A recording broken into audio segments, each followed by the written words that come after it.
Bon week-end à toutes et à tous et merci d'être avec nous pour cette édition rétrospective dont voici le sommaire.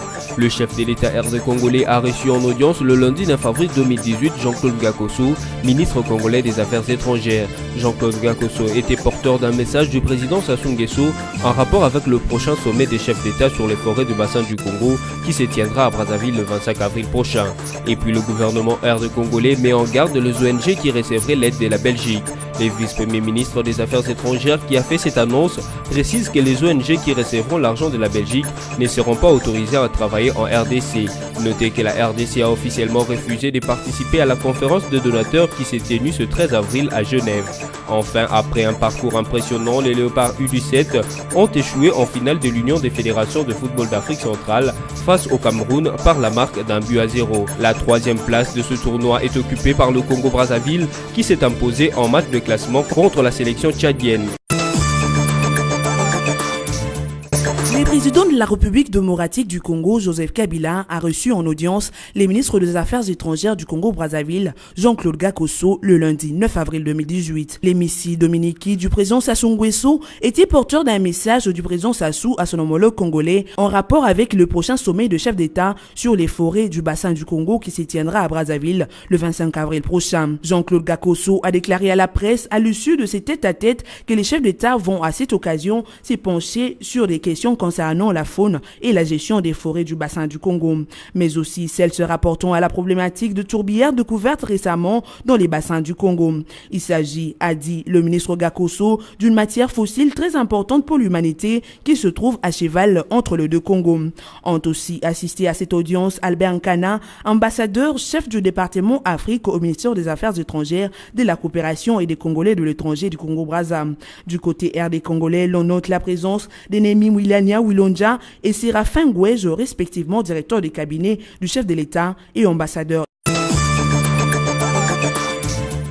Le président de la République, Joseph Kabila Kabange, a reçu ce mardi 10 avril 2018 l'artiste musicien Simaro Lutumba. Celui-ci est allé remettre officiellement sa dernière guitare au chef de l'État après son jubilé manquant les 60 ans de carrière et sa retraite de la musique active. Accompagné de quelques-uns de ses proches, le président de l'orchestre Bana Oke a ainsi accompli le souhait qu'il avait exprimé de remettre cette guitare en main propre à Joseph Kabila Kabange en vue de son exposition au Musée national. Les premiers actes de cette retraite avaient eu lieu le 23 mars dernier au cours d'une soirée haute en couleurs à laquelle avait pris part le directeur de cabinet adjoint du chef de l'État. À cette occasion, Jean-Pierre Kambila avait remercié et félicité le poète Lutumba, aujourd'hui âgé de 80 ans, pour avoir amené la guitare congolaise à un niveau très élevé à travers un chapelet de musique aux thèmes riches et variés. Loi sur la répartition des sièges, la Commission électorale nationale indépendante saisit les gouvernements et lui dépose l'avant-projet de loi. Voilà qui a justifié le déplacement du vice-président de la CENI, Norbert Basengezi, le lundi 9 avril 2018 auprès du vice-premier ministre en charge de l'Intérieur et de la Sécurité, Henri Movasakani. Norbert Basengezi a donc déposé l'avant-projet de loi sur la répartition des sièges par circonscription électorale au VPM Henri Mova. Cet avant-projet de loi devrait être débattu au Conseil des ministres avant son dépôt à l'Assemblée nationale au plus tard le 13 avril prochain. Ici est de rappeler que la centrale électorale a déjà fixé les quotients électoraux pour la députation nationale à 80 000 électeurs pour un siège et pour la députation provinciale à 51 000 électeurs pour un siège. Les débats étaient houleux ce mardi 18 avril 2018 au sein de l'hémicycle rouge du Parlement, autour du projet de loi sur le terrorisme qui a fini par être déclaré recevable par les Sénats. En effet, les sénateurs estimaient que ce projet de loi ne se conformait pas au contexte congolais. Alexis Tambwe Mwamba, ministre d'État en charge de la justice, estime quant à lui que la RDC devrait déjà avoir des instruments juridiques pour faire face au terrorisme dans plusieurs pays d'Afrique et à l'est de la République démocratique du Congo. Le ministre Alexis Tambwe Mwamba prend appui aussi sur le mode opératoire des ADF et des anciens miliciens Kamwina Nsapu pour soutenir les idées qui mettent en exergue l'importance de cette loi. Aujourd'hui, le terrorisme est une réalité avec laquelle nous allons pouvoir vivre. Il faut légiférer pour anticiper, se justifie le ministre Tambwe Mwamba devant les sénateurs. Conférence des donateurs sur la RDC, Kinshasa met en garde les ONG qui accepteraient l'aide de la Belgique. C'est ce qu'a dit Léonard Okitundu, vice-premier ministre en charge des affaires étrangères, le jeudi 12 avril 2018 à Kinshasa. Le patron de la diplomatie congolaise a précisé que les ONG qui recevront l'argent venant de la Belgique ne seront pas autorisées à travailler en RDC. Avant de poursuivre que la Belgique a décidé de rompre de manière unilatérale sa coopération bilatérale avec la RDC.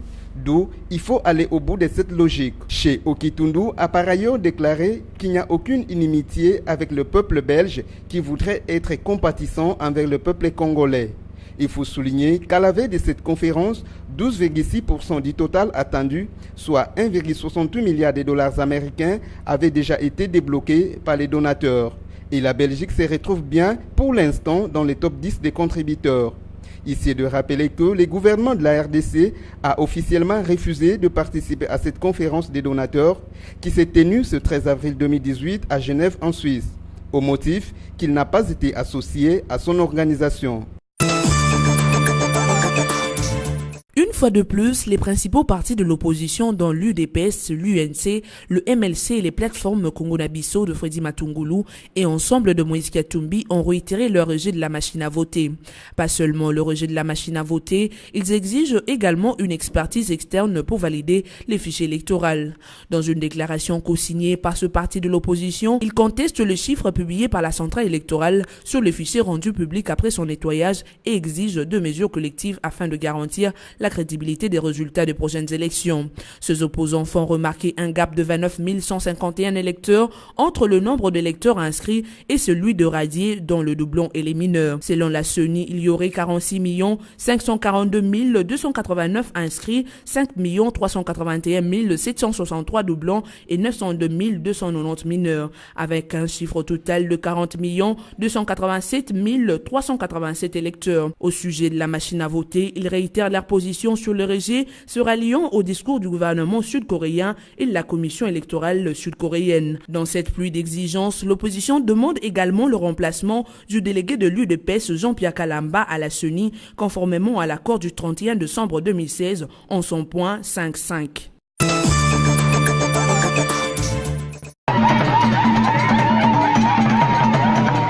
Des cris de joie et des danses traditionnelles étaient au rendez-vous lors de la rencontre entre André Pungwe Songwe et sa base dans la province du Tanganyika.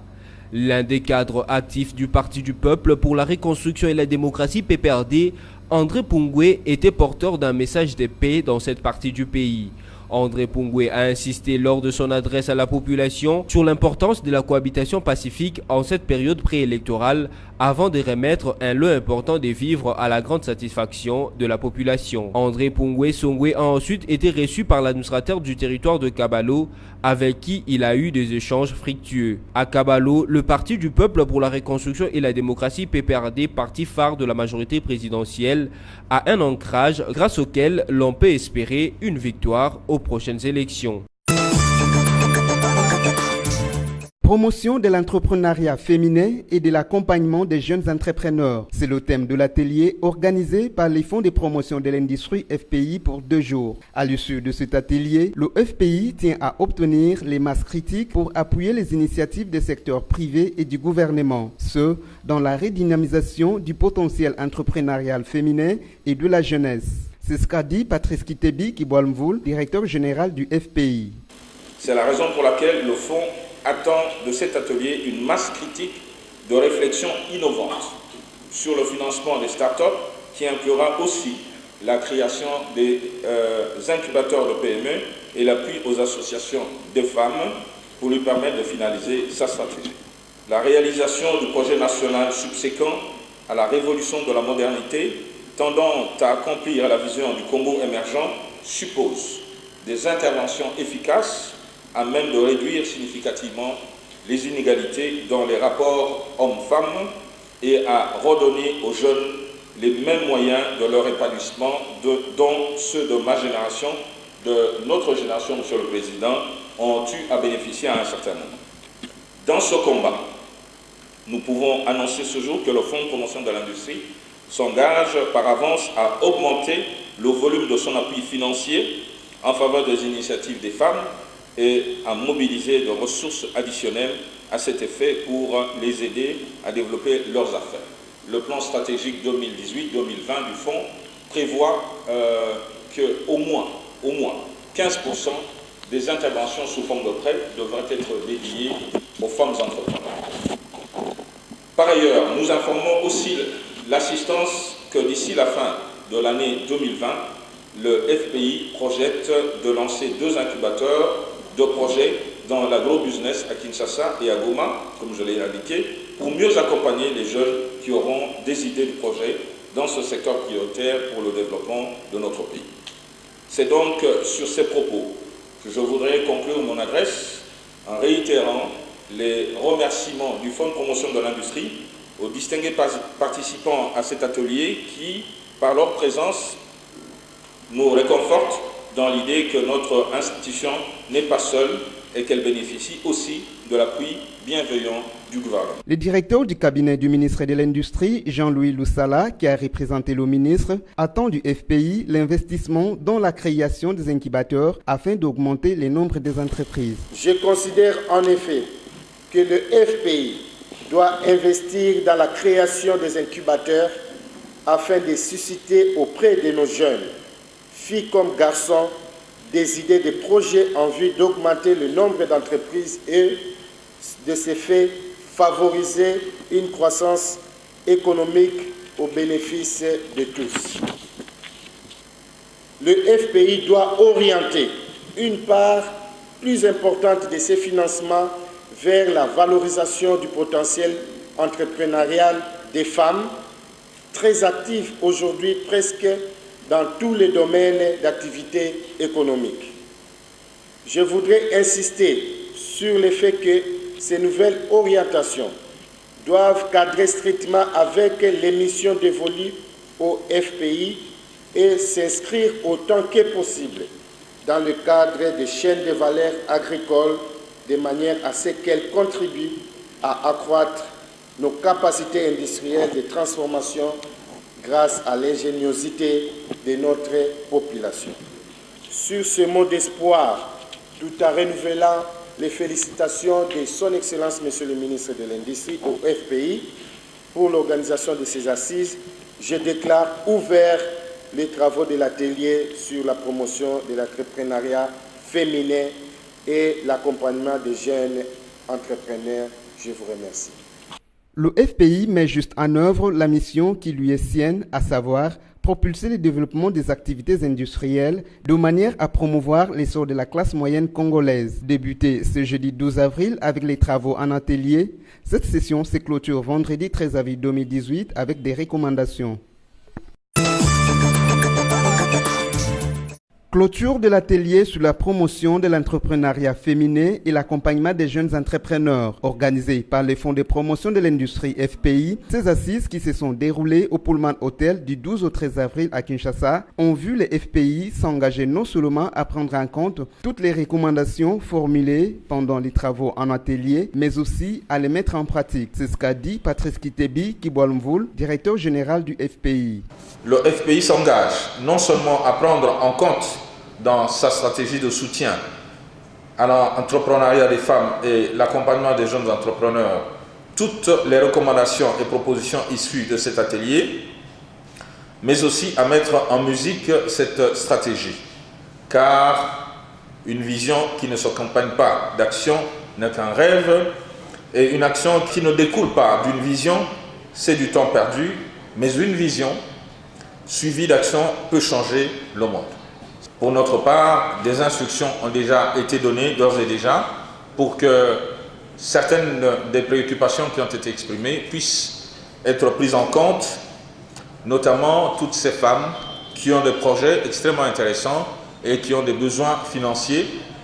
Les services de la direction de projet vont travailler avec ces femmes pour essayer de formaliser leurs requêtes et nous serons extrêmement zélés à pouvoir y donner suite. Après avoir remercié tous les panélistes pour leur participation active à l'atelier, le directeur du cabinet du ministre de l'Industrie, Joussala, a émis les vœux de voir le FPI consolider les acquis de cet atelier à travers des réformes. Au moment où notre pays, la République démocratique du Congo, fait face au défi de l'industrialisation de notre économie pour aller vers l'émergence à l'horizon 2030, nous ne pouvons que réitérer notre souhait de voir le FPI consolider les résultats issus de ces réformes déjà entreprises pour mieux assumer son rôle de bras financier du gouvernement en matière de promotion de l'industrie. À cet effet, le FPI doit devenir véritablement le catalyseur de l'industrie et doit contribuer davantage à la transformation des matières premières locales et à la création d'emplois. Pour ce faire, le FPI devra impérativement prendre en compte dans son programme triennal les propositions et recommandations issues de cet atelier et les intégrer dans sa nouvelle stratégie d'intervention. Je voudrais enfin vous transmettre le mot d'encouragement de son Excellence Monsieur le ministre de l'Industrie pour l'initiative de l'organisation du présent atelier et la volonté affirmée au cours des présentes assises d'accompagner les femmes et les jeunes entrepreneurs en vue de créer une classe moyenne congolaise et rencontrer ainsi la volonté du chef de l'État, son Excellence Joseph Kabila Kabange, celle de la réinsertion socio-économique de jeunes. Au nom de son Excellence Monsieur le ministre de l'Industrie, je déclare clos le présent atelier et je vous remercie. Cet atelier a permis au FPI et aux bailleurs des fonds à connaître et à découvrir les problèmes que rencontrent les femmes en général, ainsi que les jeunes entrepreneurs dans l'exercice de leurs activités. Outre l'engagement du FPI à soutenir les femmes et les jeunes dans leurs difficultés, ses partenaires financiers, notamment Equity Bank et l'École supérieure de management, se sont eux aussi engagés à former les femmes et les jeunes et aussi à financer quelques-uns de leurs projets. Chaque jour, les habitants et visiteurs de Bunia sont fascinés par le dynamisme et l'esprit d'initiative de cette contrée plurielle. C'est le cas ici de Grace Kamwira. Il est promoteur d'une école et responsable d'un magasin de vente de produits de première nécessité. Son génie entrepreneurial éclate sans cesse et rallume la flamme patriotique que prône le chef de l'État, Joseph Kabila Kabange. Dans la fleur d'âge, Grace Kamwira explique ici ses motivations tout en remerciant le chef de l'État pour sa vision et la paix retrouvée en Ituri. Dieu a fait grâce puisque le président nous a aidés pour que la paix puisse régner. Et jusqu'à maintenant, nous voici encore être à Bunia. Les activités se passent très bien. Les clients viennent. C'est grâce à son effort qu'il a fait. Vraiment, félicitations à notre président. Outre les activités commerciales, Grace Kamwira est aussi promoteur d'une école appelée Complexe scolaire Les Messagers, toujours dans le but de moderniser la ville de Bunia. Moi, lorsque j'ai fait un saut à Kampala, j'ai vu de belles écoles. Alors je me demandais, est-ce que mon Dieu, vous me donnerez même la chance de construire une belle école? Mais voici, Dieu m'a aidé.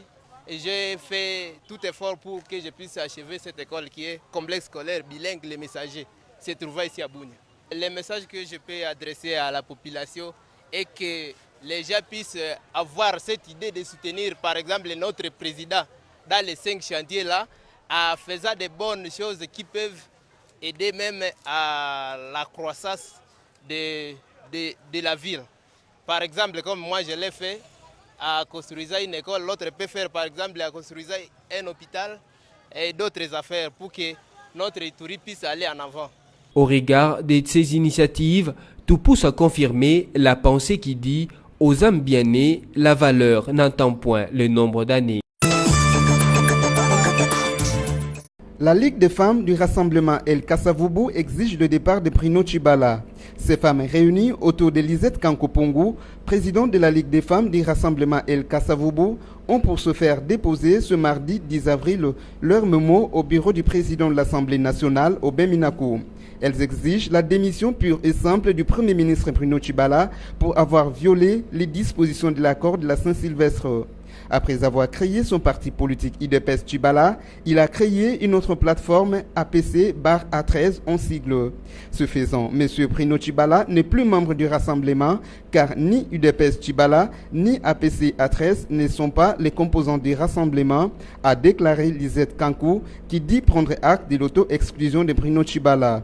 En outre, ces femmes fidèles à Joseph Olenga Nkoy reprochent au chef du gouvernement plusieurs antivaleurs, notamment le népotisme, le clientélisme et le tripatouillage. Ces mêmes femmes des Ligues des femmes des RASOP exhortent le président du Conseil national de suivi de l'accord et du processus électoral, Joseph Olenga Nkoy, d'activer l'article 8 de l'arrangement particulier de l'accord en vue de son remplacement par un autre membre du rassemblement. Par ailleurs, la jeunesse des rassemblements proches de Tshibala ont eux aussi marché, demandant la démission pure et simple de Joseph Olenga Nkoy, car selon eux, il n'est pas à la hauteur de la charge qui lui a été confiée.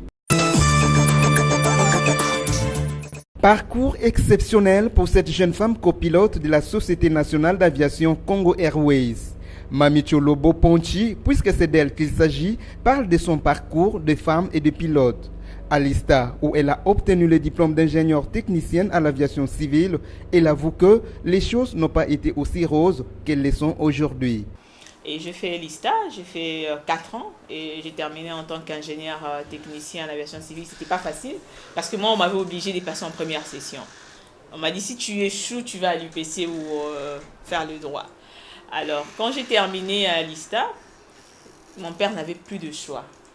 Il n'avait plus d'autre choix, il m'a inscrit en Afrique du Sud chez FIBA Sapolo.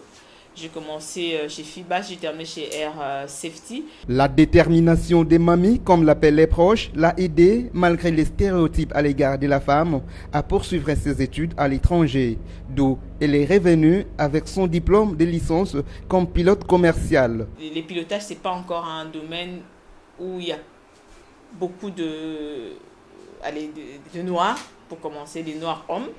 Et vous allez imaginer une noire femme et tout ce que j'ai subi. Mais bon, vous savez, quand vous êtes déterminé, comme j'avais cette détermination en moi, j'ai finalement obtenu ma licence de pilote commercial en 2010.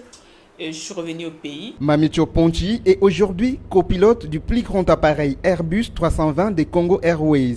Elle plaide cependant pour que la jeune fille congolaise opte pour les études en aviation, car le domaine est plus exploité par les hommes que les femmes. C'est vraiment un grand plaisir pour moi aujourd'hui. En 2016, j'ai opté maintenant pour un airline, donc je suis chez Congo Airways depuis 2016 et je suis sur Airbus 320. Je suis en entraînement, ça veut dire les temps d'apprentissage que ça prendra. Mais sinon, pour moi, c'est vraiment un grand plaisir de passer sur cette chaîne pour stimuler mes soeurs, mes frères à venir faire le pilotage. Et moi, j'invite pas seulement les femmes à faire le pilotage.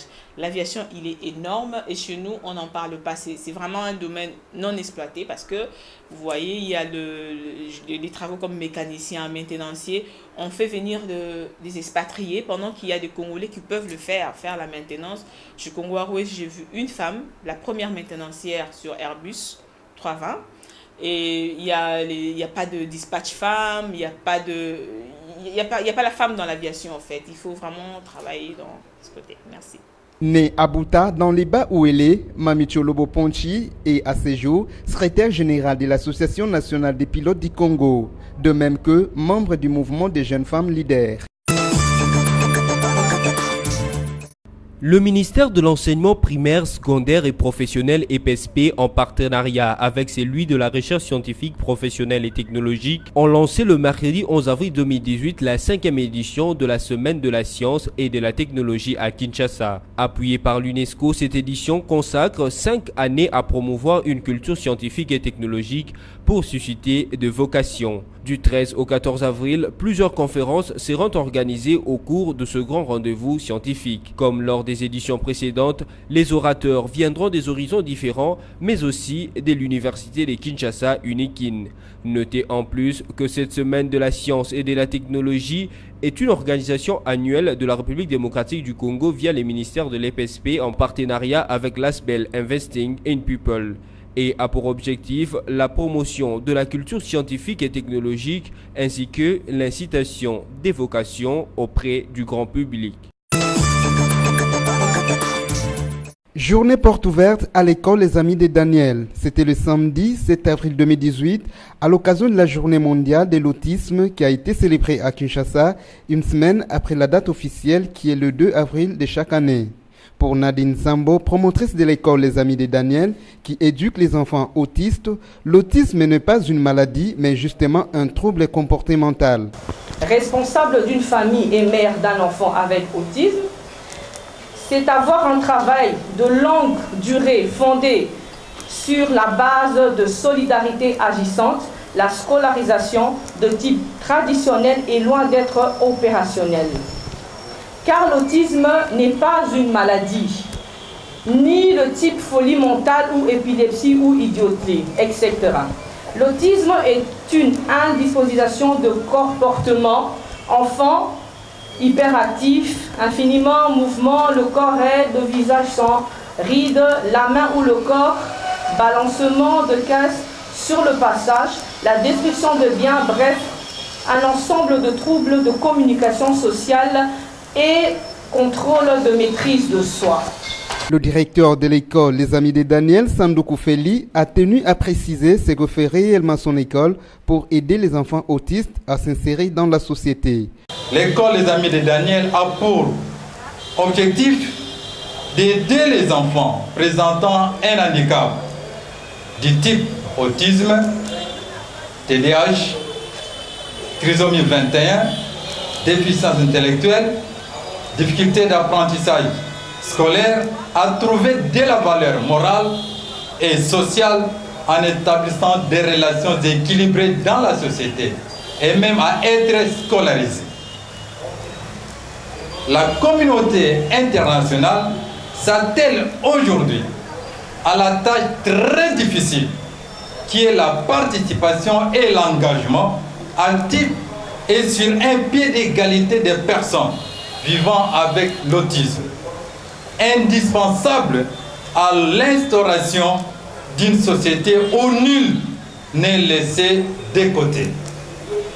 L'autisme est un trouble neurodéveloppemental et non une maladie qui touche l'enfant dès sa petite enfance, qui dure toute la vie et qui frappe des millions de personnes dans le monde. Représentant la ministre du Genre, Famille et Enfants, Chantal Safou, son conseiller, Massaka, a fait savoir que son ministère reste ouvert pour secourir les personnes autistes. Le pays de demain, c'est la jeunesse.